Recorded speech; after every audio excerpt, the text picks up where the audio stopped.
Bismillah, Assalamualaikum warahmatullahi wabarakatuh.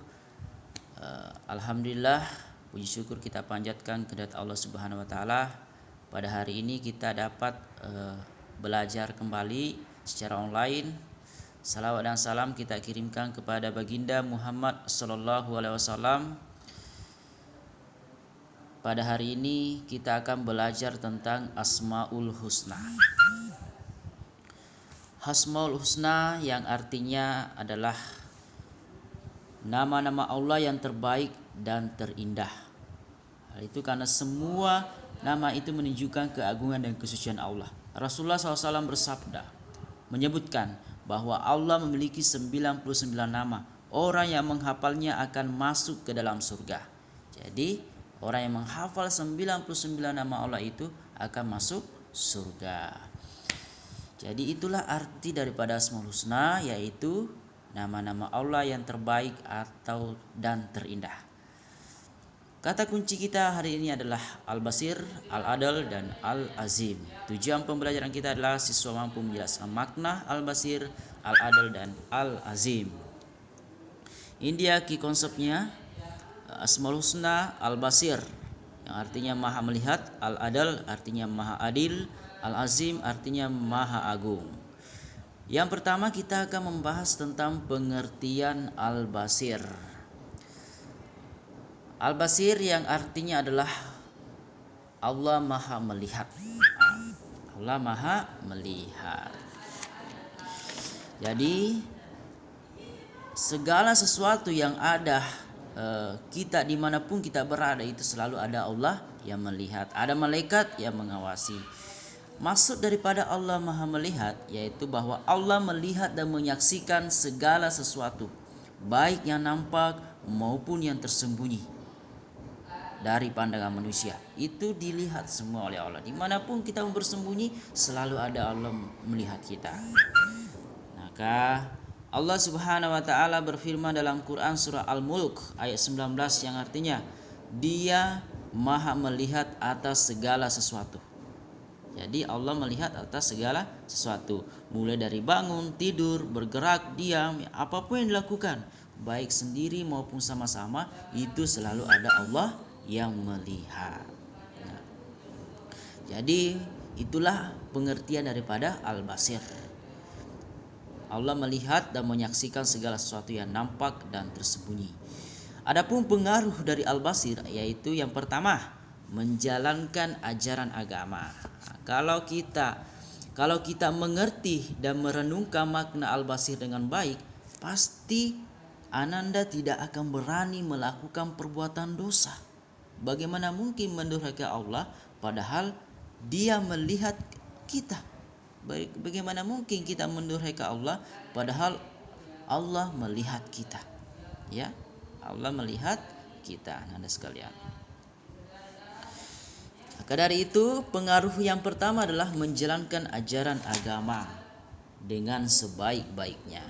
Kita jalankan perintah Allah Subhanahu wa taala, kita jauhi larangan Allah Subhanahu wa taala. Kita cari muka di hadapan Allah, bukan mencari muka di hadapan manusia, tapi cari muka di hadapan Allah lewat ibadah-ibadah kita, sholat sunnah kita, sholat 5 waktu kita tidak pernah bolong. Nah, itu adalah ibadah-ibadah, contoh ibadah yang senantiasa dijalankan agar kita senantiasa, karena Allah melihat kita, melihat amalan-amalan kita. Sehingga yang kedua ini pengaruhnya adalah ikhlas beramal. Ikhlas dalam beramal soleh sehingga tetap beramal meskipun sedang sendirian. Ya meskipun sendirian, karena ia yakin ada Allah yang selalu melihatnya. Ada kaitannya dengan mengimani adanya Allah.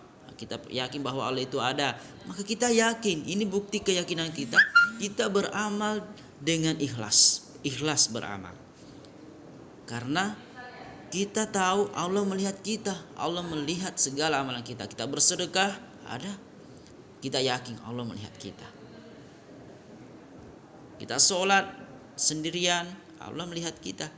Tengah malam sholat tahajud, Masya Allah, Allah melihat kita.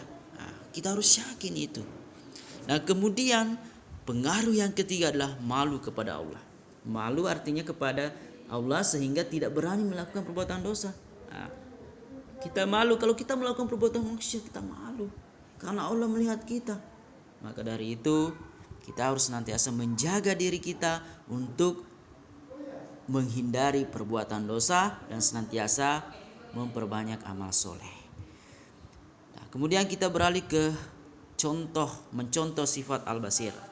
Adapun mencontoh sifat Al-Basir adalah Allah memberikan kenikmat besar kepada kita berupa mata yang sehat untuk melihat. Maksudnya apa Anda sekalian? Bahwa Allah memberikan kita nikmat yang begitu besarnya. Begitu besar nikmat yang Allah berikan kepada kita. Mata yang kita gunakan ini untuk melihat sungguh luar biasanya. Kita bersyukur kepada Allah atas nikmat mata yang diberikan kepada kita. Nah, bayangkan orang yang tidak bisa melihat, orang yang buta karena tidak diberikan nikmat melihat, nikmat penglihatan oleh Allah Subhanahu wa taala. Kita yang punya mata dan bisa melihat, kita bersyukur, perbanyak bersyukur kepada Allah Subhanahu wa taala. Karena sesungguhnya dalam firman Allah Subhanahu wa taala Al-Imran ayat 190, sesungguhnya dalam pencipta langit dan bumi dan silih bergantinya malam dan siang terdapat tanda-tanda bagi orang yang berakal. Bagi orang yang memiliki akal agar dilihat. Kita lihat ciptaan Allah Subhanahu wa taala, bumi, gunung-gunung, itu semua kita renungkan betapa banyak nikmat yang Allah berikan. Lewat mata kita bisa melihat nikmat yang begitu besar yang diberikan oleh Allah Subhanahu wa taala. Semakin banyak kita bersyukur, semakin Allah tambahkan nikmat kita. Ya, alhamdulillah, kita beralih lagi ke yang kedua.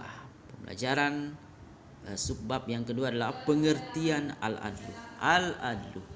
Al-adlu artinya adalah Allah Maha Adil. Allah Maha Adil. Pengertian daripada al-adlu, adil yang berarti menempatkan sesuatu pada tempat yang semestinya dan memberikan segala sesuatu sesuai haknya. Jadi kita tempatkan sesuatu yang semestinya. Bagaimana maksud Allah itu Allah Maha Adil? Coba, Allah itu memperlakukan hamba-hambanya dengan adil. Bagaimana contohnya? Orang yang beramal soleh dibalas dengan kenikmatan surga sesuai dengan amal yang dilakukannya.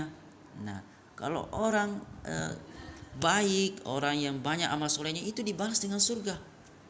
Bagaimana dengan orang yang melakukan banyak keburukan? Itu dibalas dengan siksa neraka sesuai dengan keburukan yang dilakukannya. Itulah maksud daripada bahwa Allah Maha Adil. Allah balas kebaikan dengan kebaikan, Allah balas keburukan dengan siksa. Nah, itulah arti daripada pengertian daripada al-adl atau Allah Maha Adil. Kemudian apa pengaruhnya al-adlu kepada dalam kehidupan sehari-hari seorang muslim? Pengaruh daripada al-adlu dalam kehidupan seorang muslim yaitu melahirkan semangat beramal soleh meskipun terasa berat. Meskipun berat, anak sekalian, itu kita merasa terus semangat beramal soleh meskipun berat. Karena kita tahu Allah itu Maha Adil. Kalau kita melakukan kebaikan, Allah balas dengan kebaikan. Sebagaimana dalam Quran surah Thaha ayat 112 yang artinya, siapa yang mengerjakan amal soleh dalam keadaan beriman, dia tidak khawatir akan perlakuan yang tidak adil terhadapnya dan tidak pula akan pengurangan haknya. Jangan merasa khawatir, Allah itu adil. Kalau kita beramal soleh, banyak amal soleh, Allah balas dengan amal soleh itu kita dengan surga. Kalau kita melakukan keburukan, Allah balas dengan siksa neraka. Maka dari itu, marilah kita untuk senantiasa semangat beramal soleh. Karena inilah pengaruh daripada al-adil. Kita yakin Allah itu Maha Adil, maka kita terus semangat beramal soleh. Terus kita mencontoh apa yang bisa contoh dari sifat al-adil, bahwa menyadari pentingnya berbuat adil dalam menunaikan kewajibannya dalam setiap orang. Kita menyadari pentingnya berbuat adil dalam menunaikan kewajiban. Maksudnya adalah bahwa pentingnya berbuat adil dalam menunaikan kewajibannya kepada setiap orang. Nah, kalau orang sudah menunaikan kewajibannya, kita berikan haknya. Nah, kita berikan haknya, itu namanya adil. Ada contoh kisahnya bahwa suatu ketika seorang alim pada masa dahulu ingin membagikan harta kepada anaknya, tapi yang satunya tidak diberikan. Nah, ada 3 anaknya, cuma satu diberikan. Nah, maka ini bentuk ketidakadilan. Sebagaimana dalam kisahnya Nu'man bin Bashir adalah seorang sahabat yang mulia, anak pertama dari kalangan Ansor, penduduk asli Madinah yang dilahirkan setelah Nabi Muhammad SAW tinggal di Madinah. Beliau pernah menjadi gubernur Kufah pada masa pemerintahan Muawiyah bin Abi Sufyan. Suatu waktu, Nu'man menceritakan bahwa bapaknya ingin memberikan hadiah yang besar kepadanya. Akan tetapi ibunya tidak menyukai pemberian itu sampai Bashir meminta izin kepada Nabi Muhammad SAW atas hadiah yang akan diberikannya. Bashir pun menemui Nabi Muhammad SAW dan menceritakan maksudnya. Nabi bertanya, apakah engkau memberikan hadiah yang sama kepada anak-anakmu yang lain? Bashir menjawab, tidak. Maka Nabi SAW bersabda, bertakwalah kepada Allah dan berlaku adillah terhadap semua anak-anakmu. Hadis riwayat Bukhari nomor 2457. Maksud pelajaran yang bisa dipetik dari kisah ini bahwa berbuat adillah kepada anak-anakmu. Jangan hanya cuma satu diberikan hadiah, tapi kalau ingin memberikan hadiah, berikan hadiah semuanya secara keseluruhan. Berbuat adil. Itu maksud daripada mencontoh si berbuat adil. Kemudian yang kita beralih ke yang ketiga adalah pengertian Al-Azim. Al-Azim yang artinya adalah Allah Maha Agung. Apa pengertian daripada Al-Azim, anak sekalian? Tidak ada perkara yang besar atau kecil terjadi dalam ini kecuali atas izin Allah. Tidak ada perkara yang kecil, semuanya terjadi atas izin Allah Subhanahu wa taala. Itu arti daripada Al-Azim. Orang yang beramal soleh dibalas dengan kenikmatan surga. Tadi itu. Itu Al-Azim adalah Allah Maha Agung. Semua langit, bumi, bintang-bintang, planet-planet, gunung-gunung, lautan dengan ombak-ombaknya, pasti semua kita akan mengakui keagungan dan kekuasaan Allah Subhanahu wa taala. Nah, kita lihat pemandangan yang indah, kita ucapkan Masya Allah, Masya Allah. Itu bahwa itu atas semua kehendak Allah Subhanahu wa taala. Keindahan yang kita lihat. Kemudian apa pengaruhnya Al-Azim dalam kehidupan seorang muslim, yaitu muslim akan merasa aman, tenang, dan tentram hidupnya. Kita akan merasa aman, tenang, dan tentram hidup kita ketika kita mengagungkan ciptaan Allah Subhanahu wa taala, karena Allah Maha Agung yang mengatur segala sesuatu. Kita harus terus menanamkan penghayatan keagungan Allah.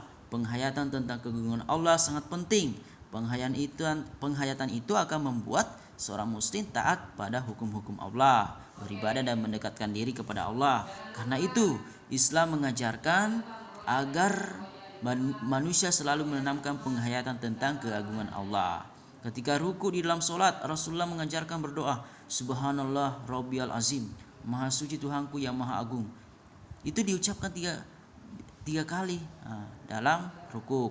Hikmahnya apa? Hikmahnya agar selalu menyadari bahwa kita rukuk dan sujud kepada Allah yang Maha Agung. Tidak ada yang berhak diagungkan dengan rukuk dan sujud kecuali Dia yang Maha Agung. Itulah pengaruhnya kita terus semangat beribadah. Kita merasa aman, kita merasa tenang, tentram hidup kita atas keagungan Allah Subhanahu wa taala. Apa yang bisa kita petik mencontoh dari sifat Al-Azim, yaitu yang pertama, beriman kepada Allah. Kita beriman kepada Allah. Hanya dengan iman seorang manusia akan mendapatkan pengakuan di sisi Allah Subhanahu wa taala. Sebaliknya, orang-orang yang kufur meskipun di dunia dianggap mulia, di sisi Allah adalah orang yang hina. Terus belajar sehingga punya pengetahuan yang luas, kemudian mengejarkan ilmunya kepada orang lain serta mengamalkan ilmunya. Firman Allah, niscaya Allah akan meninggikan orang-orang yang beriman di antara kamu dan orang-orang yang diberi ilmu pengetahuan beberapa derajat. Al-Mujadilah ayat 11. Artinya apa? Bahwa Allah mengangkat derajat orang-orang yang berilmu. Sebagaimana kemudian Rasulullah SAW menjelaskan kepada kita semua Thalabul ilmi faridatun 'alal kulli muslim. Menuntut ilmu bagi setiap muslim itu wajib. Wajib menuntut ilmu bagi setiap muslim. Nah, itulah harga kita terus belajar mengagungkan Allah Subhanahu wa taala. Dan contoh yang bisa dipetik adalah rendah hati, senantiasa rendah hati, tawadu, karena keagungan serta kebesaran hanya milik Allah Subhanahu wa taala. Tidak ada yang bisa kita sombongkan karena semua adalah ciptaan dan milik Allah Subhanahu wa taala. Nabi Muhammad SAW bersabda, "Tidaklah seorang tawaduk karena Allah, kecuali Allah akan meninggikan derajatnya." Hadis riwayat Muslim.